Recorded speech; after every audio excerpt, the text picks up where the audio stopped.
कि अगर इस देश में भारत का संविधान और मंडल कमीशन न होता तो मैं कभी यहां नहीं होता और आपके सामने खड़ा नहीं होता। तो जिस सीढ़ी से चलकर मैं आया हूं वो सीढ़ी मेरी आंखों के सामने तोड़ी जा रही है, और मंच पर आकर के मैं आपसे तालियां बजवाने के लिए वो बात कहूं कि सब लोग खुश हो जाएं और कल को मुझे वाइस चांसलर बना दें, वो वाइस चांसलरी किस काम की है कि कल वापस जाके जब मेरे लोग मुझसे पूछेंगे मेरी नौकरी बर्बाद हो गई, शिक्षा बर्बाद हो गई, रोजगार बर्बाद हो गया, तुम उन लोगों के साथ बैठ करके कह रहे थे जय भीम जय मंडल। ये सबसे बड़ा खतरा है। उन लोगों को पहचानिए जो आपके वैचारिक दुश्मन हैं। मैं ओबीसी समाज से आता हूं और मैं ओबीसी समाज को एक शिकायत करता हूं। इस देश में ज्योतिबा फूले माली जाति से आते थे, ओबीसी थे। डॉक्टर अंबेडकर ने उन्हें अपना तीसरा गुरु बनाया था। शाहू जी महाराज ओबीसी जाति के थे। पेरियार चरवाहा समाज के थे। ओबीसी घरों में इनकी तस्वीरें नहीं है। शिवदयाल सिंह चौरसिया 1928 में बिहार में और उत्तर प्रदेश में आदि हिंदू सभा बनाए, और जब हिंदू लोगों ब्राह्मणों के पास गए और उनसे कहे कि मैंने आदि हिंदू सभा बनाया है, इसकी मेंबरशिप ले लो, तो ब्राह्मणों ने कहा हम हिंदू थोड़े ही हैं, हम तो आर्य हैं। तब चौरसिया साहब खड़े हुए और उन्होंने वो पर्चा फाड़ के कहा जब तुम हिंदू हम हिंदू, हम तो ये समझते थे दोनों एक हैं, और जब तुम हिंदू नहीं तो हम भी हिंदू नहीं। और उन्होंने उसका नाम बदल कर कहा depressed classes league, backward classes league. 1948 में उसका लखनऊ में सेमिनार कराया और उसकी अध्यक्षता करने के लिए पेरियार और डॉक्टर अंबेडकर को बुलाया, तब जाके बहुजन एका बनी थी। बस खतरा यह है कि उन लोगों को पढ़ने नहीं दिया गया। पनवाड़ी घरों में शिवदयाल सिंह चौरसिया का नाम नहीं है। मेरे अपने यादव घरों में पेरियार ललई सिंह यादव का नाम नहीं है। पेरियार ललई सिंह यादव ने क्या कहा था, मैं उनकी बात कह के रहा हूं। बलिदान न सिंह का होते सुना, बकरे बलिवेदी पर लाए गए, न काटे टेढ़े पादप गए, सीधों पर आरे चलाए गए, विषधारी को दूध पिलाया गया, विषहीन सदा तड़पाए गए। ये कहा था पेरियार ललई सिंह यादव ने। और जब त्रिवेणी संघ बना 1930 में बिहार में, और बाद में अर्जक संघ बना उत्तर प्रदेश में, इन दोनों का नारा क्या था, ब्राह्मणवाद की क्या पहचान, गिटपिट बोले करे न काम, और मानववाद की क्या पहचान, ब्राह्मण भंगी एक समान। जिसमें समता की चाह नहीं वह बढ़िया इंसान नहीं, समता बिना समाज नहीं, बिन समाज जनराज नहीं। जो जमीन को जोते बोए वो जमीन का मालिक होए, सबको शिक्षा सबको काम, वरना होगी नींद हराम। हमारे डॉक्टर लोहिया ने कहा 100 में पिछड़ा पावे 100 में 60, संसो पाने बांधी गांठ। तब उसको जगदेव बाबू और रामस्वरूप वर्मा ने नारे को आगे बढ़ाया कि 100 में 90 शोषित हैं, शोषितों ने ललकारा है, धन धरती और राजपाट में 90 भाग हमारा है। 10 का शासन 90 पर नहीं चलेगा, नहीं चलेगा। जो जमीन को जोते बये वो जमीन का मालिक होए, और राष्ट्रपति हो या भंगी की संतान, सबको शिक्षा एक समान, सबको शिक्षा सबको काम, वरना होगी नींद हराम। और सबको शिक्षा दे न सके जो, वो सरकार निकम्मी है, और जो सरकार निकम्मी है वो सरकार बदलनी है। आप नेताओं के गुलाम बन गए इसलिए क्योंकि आप एकजुट नहीं रहे।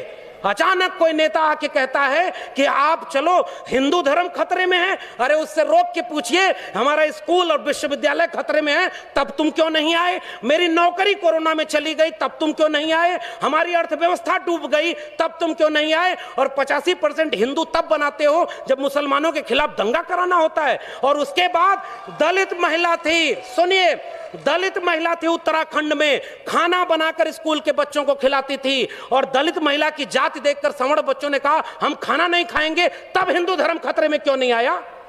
यह मेरा सवाल है। उस महिला की जाति देखते हो क्योंकि वो दलित है इसलिए हम खाएंगे नहीं? पूछिए उन लोगों से 2 अप्रैल के भारत बंद के दिन वो लोग कहां थे जो केंद्र से लेकर के राज्य में सत्ता में बैठे थे और दलित सीटों पर चुन करके गए थे? पूछिए उन लोगों से 13 पॉइंट रोस्टर आया तो वो कहां थे? पूछिए उन लोगों से नई शिक्षा नीति के नाम पर जब सब बेचा जा रहा है, और आज आप कह रहे हो पाकिस्तान कब्रिस्तान। इस देश में हिंदू मुस्लिम की आग तब लगाई जाएगी जब दलित पिछड़े आदिवासी बच्चे अपनी शिक्षा और रोजगार और स्वास्थ्य की बात करेंगे। आज इस देश में एक दलित को राष्ट्रपति बना दिया गया और हाथरस में बेटी को पेट्रोल डाल के जला दिया, तब उस राष्ट्रपति की क्यों जय जवान खोली? यह सच पूछना जरूरी है। और आपने मुझे आमंत्रित करने का जोखिम लिया था, मैं अपना काम करके जा रहा हूं। आपने ये बात जो कही थी, ऐसे मंचों पर आप हमें नहीं भी बुलाएंगे तब भी भारत के संविधान और मंडल कमीशन ने एक नौकरी दे दी है, हम वहां गुजारा कर लेंगे, हमें आपका वोट नहीं चाहिए। लेकिन मैं चाहता हूं कि इस मंच से घर जाने के बाद ये महिलाएं और बच्चियां, ये नौजवान अपने घर में अपने बाबूजी से पूछें कि आप तो धर्म को बचाने गए थे, मेरी शिक्षा, मेरी रोजगार, मेरी नौकरी और मेरे देश को बेचने वालों के साथ क्यों खड़े थे? ये सवाल आपसे पीढ़ियां पूछेंगी। मैं जानता हूं कि मेरी बातों का कोई असर नहीं होगा, पता नहीं अगली बार आप बुलाएंगे भी कि नहीं बुलाएंगे, लेकिन मैं ये बात कह के जा रहा हूं। जंगल में आग लगी, चिड़िया पानी डाल रही थी और कुछ चिड़िया उस पेड़ से उड़ नहीं रही थी। कविता लिखी है कि आग लगी इस वृक्ष को, जलने लागे पात, उड़ते क्यों नहीं पक्षियों जब पंख तुम्हारे पास। उन पक्षियों का जवाब ध्यान से सुनिएगा, फल खाएं इस वृक्ष का, गंदे कीन्हे पात, धर्म हमारा यही है, जले इसी के साथ। आपके लोग आपको छोड़ करके जो चले गए अपनी सत्ता और कुर्सी के लिए, बाबा साहब के सबसे अच्छे वारिस, सबसे बड़े वारिस ने एक किताब लिखी है, उसको पढ़िएगा, चमचा युग।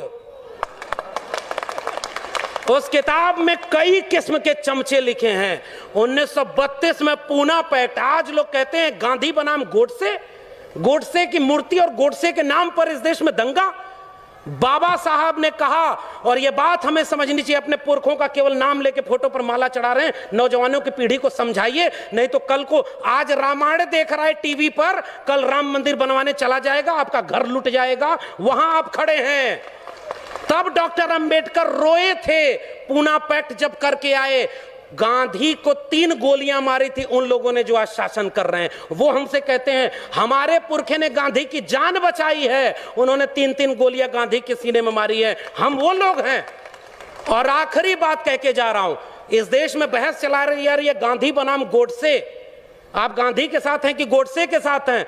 मैं कहता हूं गांधी बनाम गोडसे में हम गांधी की हत्या करने वाले नहीं, गांधी का जीवन बचाने वाले डॉक्टर अंबेडकर के साथ हैं। पेरियार ईवी रामास्वामी नायकर और गांधी की बहस में हम पेरियार के साथ हैं, भगत सिंह और गांधी की बहस में हम भगत सिंह के साथ हैं। हम डॉक्टर अंबेडकर और गांधी की बहस में गांधी की नहीं डॉक्टर अंबेडकर के साथ हैं, और गांधी और लोहिया की बहस में हम लोहिया के साथ हैं। ये हमारी विरासत है। आने वाली पीढ़ियां हमसे पूछेंगी साहब कि जब देश लुट रहा था, आपके बच्चों का भविष्य बर्बाद किया जा रहा था, दंगाई बनाया जा रहा था, तब आप